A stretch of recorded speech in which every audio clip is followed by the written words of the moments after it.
What is going on? Welcome back to the channel. It's your boy Blunderbuss79, and today we are going to be getting into ranking all of the current holiday uniforms. That is the Christmas holiday uniforms, which ones I feel like you should pick up, which ones I feel like you should pass on, and then which ones are going to be good support pickups. As you can see, we got 9 days left in the sale for the holiday uniforms, but we do have only 3 days left in the sale for all uniforms. So considering that, I know the all uniform sale ends sooner, but the holiday uniforms only come around once per year.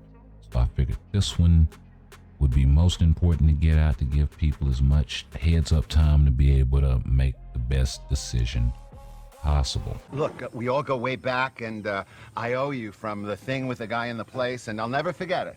So getting right into this, we got the Winter Secret Operations update event. It has been live for a couple of days now. This thing does end on the 9th, and all of these uniforms are currently available. Phil Coulson, Rogue, the Holiday Groot, the Holiday Lady Deadpool, Kingpin Winter Criminal, the Krakoan Winter for Magic and Magneto, the Winter Criminal outfit for Black Cat, as well as the Holiday Party for Gwenpool, and the White Fox Lifestyle Series 2 uniforms. And of course, all of the female uniforms on this list are hard paywall. They do cost 30 tokens. They do give you 10 tokens for free, but if you are planning on getting more than one female uniform, say Rogue and a support, then gonna cost you a little bit more. So please take that into account. All of the male uniforms on this list are full price, 1,750 crystals. So kicking things off right here in the beginning, we're gonna start with my girl Black Cat right here. And yes, she does slot right into the support / leadership category, right along with other characters such as White Fox. Now, White Fox is definitely better than my girl Black Cat right here because of one simple reason, and that is White Fox can go tier 3. However, don't sleep on Black Cat here because her leadership does apply to all supervillain allies. So as you can see right here, we got the 65% all attack and 35% ignore dodge. That is amazing for Alliance Battle Extreme days, or the villain days that do present themselves there. She also gives an increase all debuff, which is more of a PvP effect, by 40%. If it was an increase all buff effect by 30 or 40%, that would be absolutely amazing.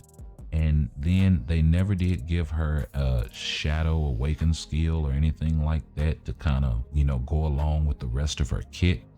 They did give her critical damage an increase by 30%, increased chain hit by 20%, and increased guaranteed critical rate by 35%. But she does slot right into that support category. And then we also got my girl White Fox right here in the Lifestyle Series 2 uniform. Now, she does have the Lifestyle Series 1 that if you did decide to pass on this, you could also pick up. It does give the increase all basic attacks by 10% and immunity to fear, whereas the Lifestyle Series 2 gives for superhero allies increase all basic attack by 15%, increase chain hit by 10% when attacking, and increase ignore dodge rate by 30%. That's really, really strong. And I should point out that in the old Lifestyle Series uniforms, everything had to apply to characters with the leadership tag. In this case, she gives 65% damage to supervillains and basic damage decrease from supervillains by 30%. And then, of course, she has the leadership of increase all debuffs by 40% and decrease debuff duration by 24%. Not very useful leadership, really not a DPS, but one of the best support characters in the game. Just to give you an idea, These are all of the characters in the game that she provides support to. Some are meta, some are not. Some can become meta. Some are tier 4. So she provides a lot there. I mean, and there are some really heavy hitters on this list. My guy Ghost Rider in his latest uniform is on this list. You got my girl Spider-Gwen, who hits really hard. She's here as well. Fury in this uniform also hits really hard and became a good DPS. Luna Snow, one of the best characters in the game, can take advantage of that leadership. Miles Morales can take advantage of that, of her support ability. So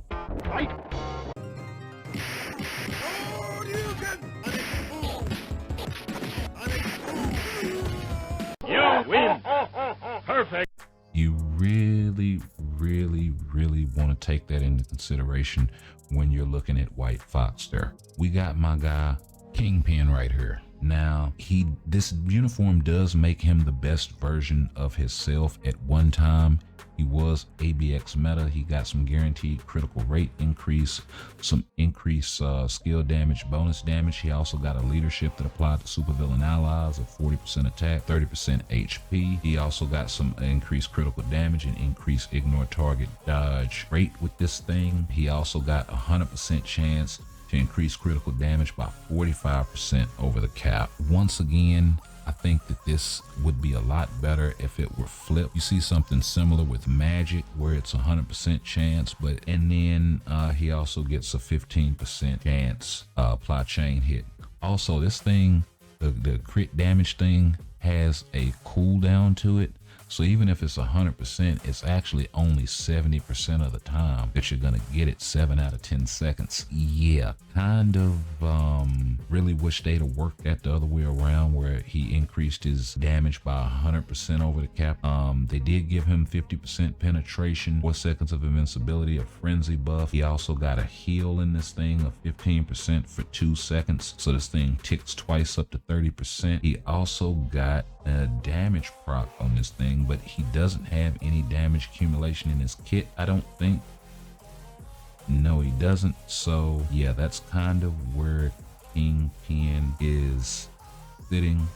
He does have 100% damage proc. As far as where I would rank him on the list, and as much as I like my guy Kingpin, I gotta kind of put him in the pass category.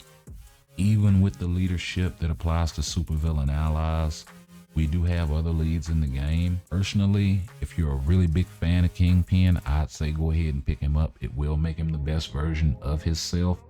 But just keep in mind that you're going to be limited by tier 3 in a tier 4 world. And also, he could be getting a uniform in the next MCU update that's coming out next year, along with the series that he's going to be associated with. So please keep that in mind. And moving right along here, we have the Holiday Lady Deadpool uniform. This thing has already been replaced, and it's probably going to get replaced again with the 30th anniversary black and white suits respectively. That would be these two guys. And then, of course, the April Fool's uniform did replace those two as well. So this one is definitely a hard pass. It comes from a bygone era where defense down was the meta in World Boss Ultimate, and now we're doing World Boss Legend. All defense down doesn't apply there. So yeah, that's basically why this uniform for the Holiday Lady Deadpool is definitely gonna be a hard pass, right along with this Gwenpool uniform. And then I would definitely say that the Groot holiday uniform is on the pass list as well.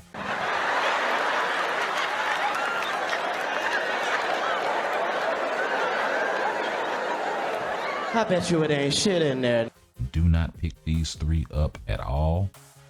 They are definitely not worth the investment. And just to take a look at Gwenpool here, April Fool's uniform also replaced the holiday party uniform, which was really, really good when it came out, but then they trapped her at tier 2. Then of course we got the same thing going on with my guy Groot here in his holiday uniform. This thing has been replaced several times over, from the Avengers Infinity War with Teenage Groot to now we have the Guardians of the Galaxy Volume 3. And even when the uniform itself came out, it wasn't better than the Guardians of the Galaxy Volume 2 Baby Groot outfit. This uniform actually outperformed the $1,750 Crystal cost uniform. Come on now, dog. Come on, man. Then of course we have to talk about my girl Magik right here. Definitely closer to the top. I don't know if I would put her ahead of or behind Kingpin. Just because Kingpin does offer that leadership quality as well as being a DPS. He was ABX meta when he did come out. This girl here is basically Alliance Conquest meta, and maybe some niche otherworld battle situations. And to be honest, it really comes down to her artifact. She gets the undead passive with guard break immunity on this thing, but the uniform itself just didn't go far enough for her. She got the super armor, she got the increased all basic defenses by 20%. She also got some decreased basic damage received by 35%. She also got some ignore targets dodge rate by 25%, frenzy buff, 40% damage to supervillains, and none of it was enough. She also got for mutant allies a 40% increase attack, but then she also came out with Magneto, who gave 50% attack to mutants. So, and then to top it all off, she got the increased chain hit by 10%, which is nice. And then she got the same thing, the 100% chance to increase critical damage by 40% over the cap. If they'd have just flipped those numbers, she probably would have been amazing.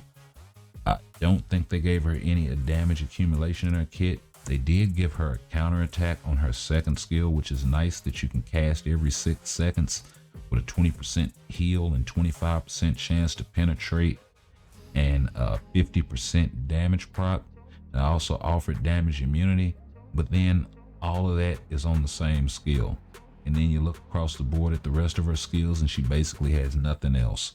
Some invincibility, 80% chance or 80% all attack increase on her 4th skill.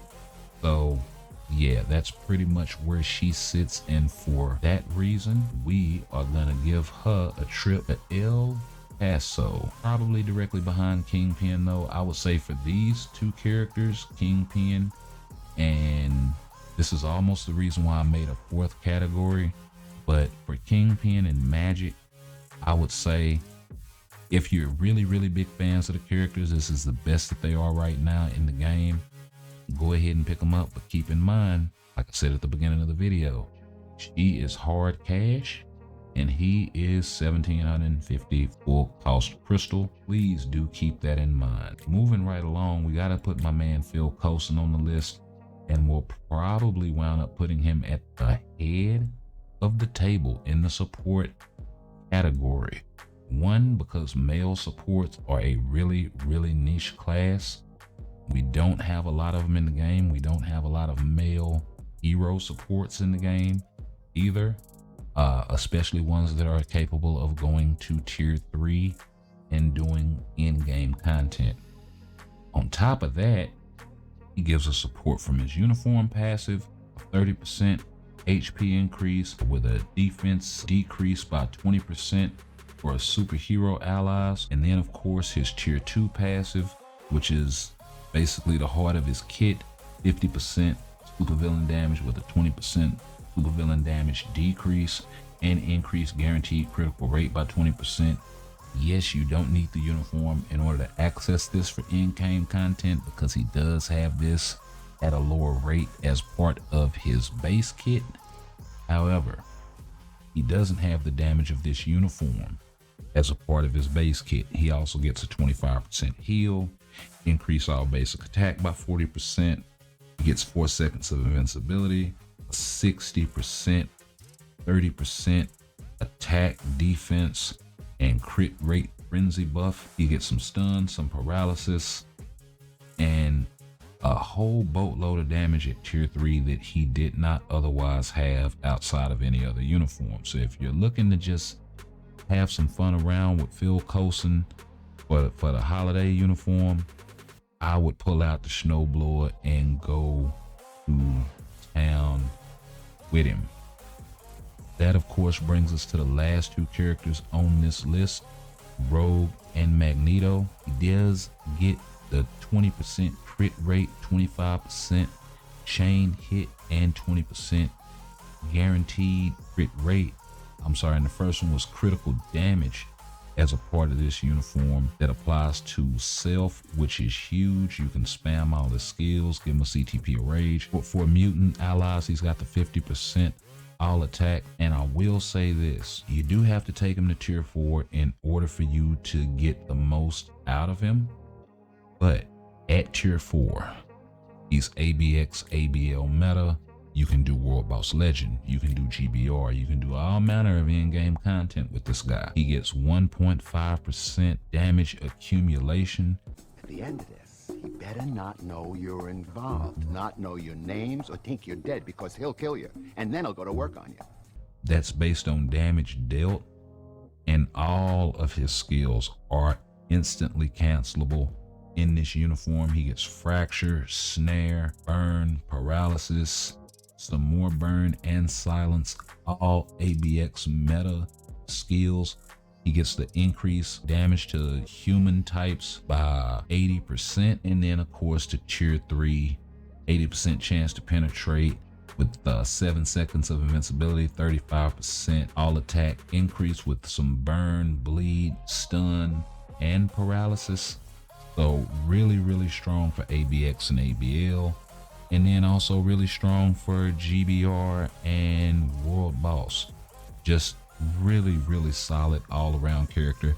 He's been meta for over a year, or this is his anniversary actually. So he's been meta all this time, and this guy isn't going anywhere. I would say definite pickup. Do not lose the opportunity to pick these guys up. And then of course Rogue goes right up there with him. Now with Rogue's Winter Ops uniform, she came right back into the meta with DPS, got her tier 4. She got some increased chain hit, and of course she got this the right way. 33% chance to increase critical damage by 100% for all attacks. And then she got some skill damage, bonus damage on top of that, which is also boosted by her energy utilization passive by 20% and on a 30% duration. She also gets increased guaranteed dodge rate by 25% and decrease basic damage received by 30%.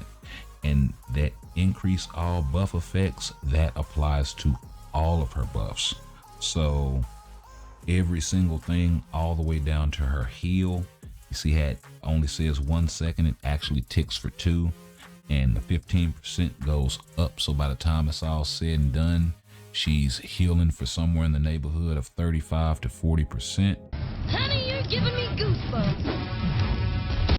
She also gets the 3 seconds of invincibility, which is bumped. Frenzy buff is also bumped. The increased damage, the all damage immunity time is also increased. So really, really strong character. The damage accumulation buff is also increased. And yeah, if we know anything about these seasonal uniforms, the ones that are really, really good, like Black Bolt, Magneto,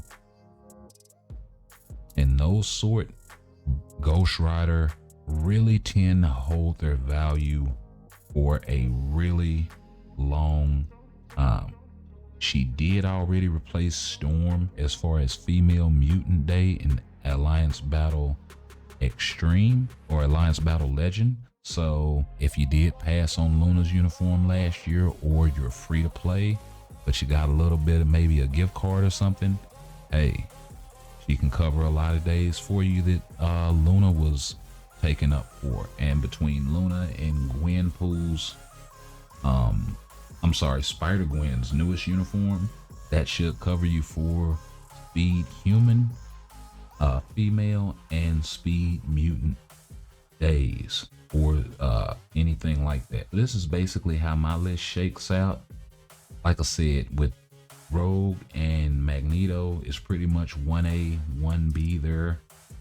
Magneto probably does more damage than Rogue overall, but I think as far as what Rogue provides, she provides a lot of the same things that Magneto does. They're both mutants. They do feel a lot of the same as far as that's concerned, but then you got a speed character versus a blast character. You also have a male versus a female type.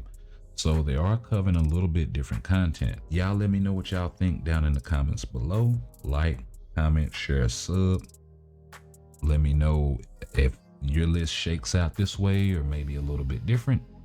And we'll catch y'all in the next one. Peace.